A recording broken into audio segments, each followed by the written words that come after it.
express what they want to say, but yung ipakita na parang they're a force to be reckoned with, para maging takot na ito mga miyembro kan House of Representatives na isulong ang impeachment, I think that is out of line.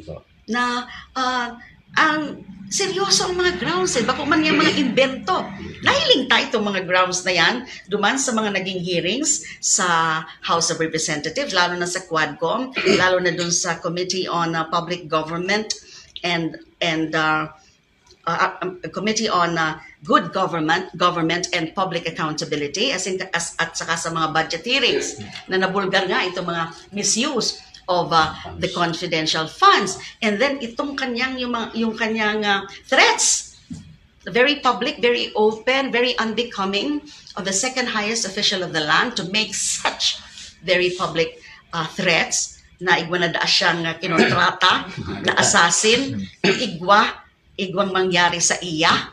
Ay, alam mo, nagre-research nga ni ako sa igwa pang mga nasyon na igwang araw kayan na second highest official of the land would really openly make such a threat. And then yung iba pang mga nakasabi dyan, and then yung his failure to and his inability to explain the use of the confidential funds. And then nung una abot niya mag-appear duman sa committee. Pero nung nag-appear na siya, di man siya nag-explain. Pinabayaan lang niya itong mga tao niya na nag-explain. So, I don't think we can afford to have. Kasi, look, she's the constitutional successor. Igwang mangyari kan presidente ko niya, magiging presidente siya. And then in 2028, I think I just read kanina sa news na parang, and she was asked about whether she has plans to run for president, she said, she's seriously considering it. Another Duterte presidency?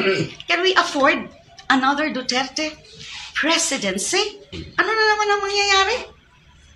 Ano na dyan na naman siguro yung mga patayan? At about the China and the West Philippine Sea issue. Have we ever heard her comment? Or have we ever heard her condemn what China's been doing all this time? The harassment, the aggression dun sa West Philippine Sea? So, can we afford? Yun ang ano ko. I'm not saying this because naging biktima ako kan sa iyang ama.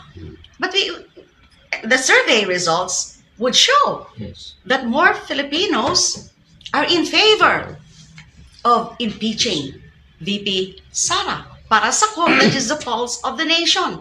And that cannot be supplanted by any massive rally, by any group, especially if that group is a minority group, and then espousing a minority position. That's not the position of most Filipinos as shown in the recent surveys. Quite the contrary, 41% favor impeachment, 35% against impeachment, then 19% undecided. Now, Luzon, especially Northern and South Luzon, and also Visayas, are basically for impeachment.